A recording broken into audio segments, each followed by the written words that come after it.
All right. Today, in an address to the nation, Joe Biden finally acknowledged that we have a crime problem in America.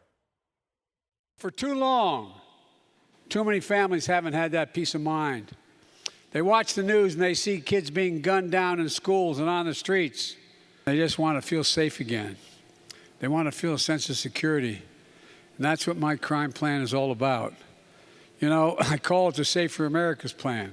When it comes to public safety in this nation, the answer is not defund the police, it's fund the police. Yeah, that's like 3 years too late, but it's about time. Since taking office, crime in Biden's America has gotten completely out of control. Think about it. Shooting, murders, robberies are all spiking in cities across this country. In fact, since January of 2021, crime in New York, where we are, has gone up 36%. I'm safe in the studio, I think. In Chicago, it's gone up 37%.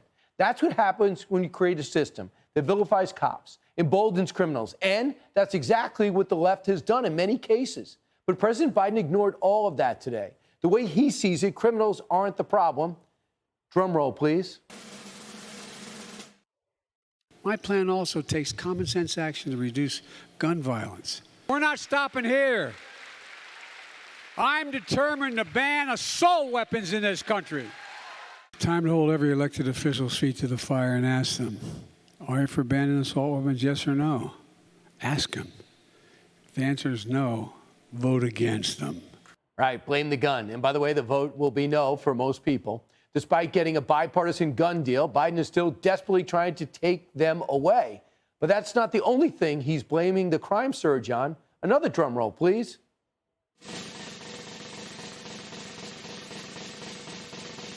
As part of the American Rescue Plan I signed into law last year, which they voted for, we set aside $350 billion, with a B, billion dollars for state and local governments all across America. Every single Republican member of Congress, every single one in this state, every single one voted against the support for law enforcement. They talk about how much they love it.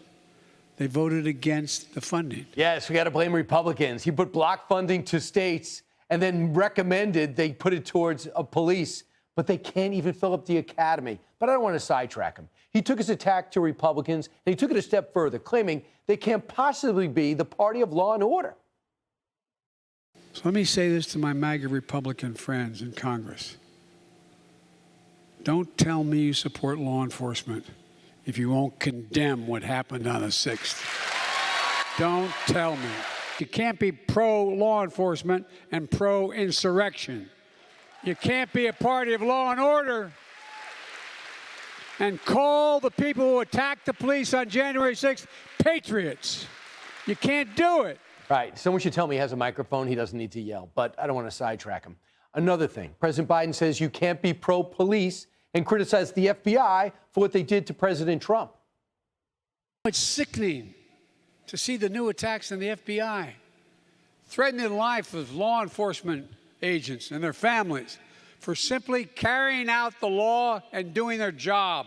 I'm opposed to defunding the police. I'm also opposed to defunding the FBI. Right. Let's be clear. Defunding the FBI, not the answer. Reforming the FBI is the answer. The Bureau is in desperate need of a house cleaning, starting at the very top. We're going to get to that later on the show very specifically. But don't get caught up in all this noise. There's a reason the president is talking about crime right now, and he's doing it in Pennsylvania. Why? Just look at the timing. The midterms, 3 months away. Biden must have checked the polls and saw this. According to a survey by ABC, more Americans trust Republicans over Dems by 11 points when it comes to handling key issues like crime. And now President Biden is trying to really hard sell Democrats as the party of law and order because that's what voters care about. But the American people didn't forget about the lawlessness created by the left. We didn't forget about the defund the police movement. They started it. Or the push for bail reform. They continue it. Or the riots in the teeth of a pandemic that burned down cities. We taped it and took away livelihoods they're still trying to rebuild. Americans remember it all. And we know we're less safe because of it.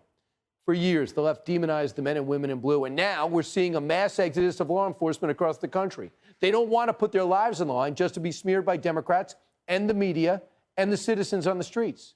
And the numbers are staggering. Listen to this. Retirements in New York City are up 42% year to year.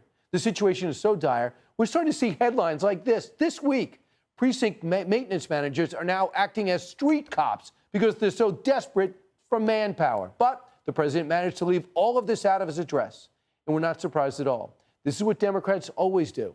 They create a problem and put it off for a while. Then, when it becomes impossible to ignore, they disguise it as something else. You want an example? Remember when they told Americans that recession wasn't really a recession? Remember when they told us the green energy bill that just passed was really an inflation reduction bill? Or when they told us the border was secure and the pandemic was a pandemic of the unvaccinated? Well, it's the same thing when it comes to crime. Democrats are now pretending that they're pro-police, that they're tough on criminals. That is a farce, and Americans are seeing right through it, I would think. Hey, Sean Hannity here. Hey, click here to subscribe to Fox News YouTube page and catch our hottest interviews and most compelling analysis. You will not get it anywhere else.